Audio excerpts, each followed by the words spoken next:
राग यमनाय भैरवी की झलक शांत सात्विक भावमूद।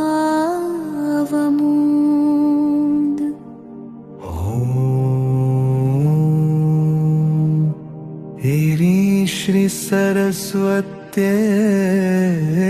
नमः।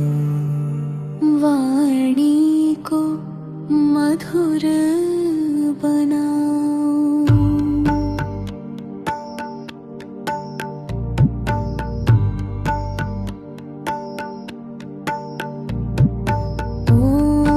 ॐ सरस्वत्यै नमः।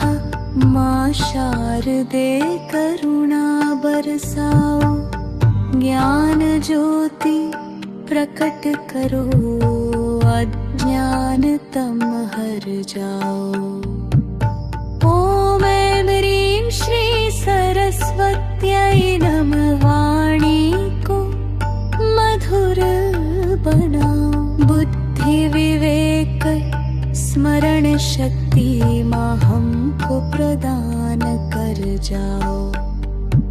श्वेत कमल पर विराजित माँ वीणा की झंकार सुहानी। मन बुद्धि चित्त शुद्ध करो। बहा दो ज्ञान की धारा निशानी। ॐ सरस्वत्यै नमः। माँ शारदे करुणा बरसाओ। ज्ञान ज्योति प्रकट करो। अज्ञान तम हर जाओ। ॐ सरस्वती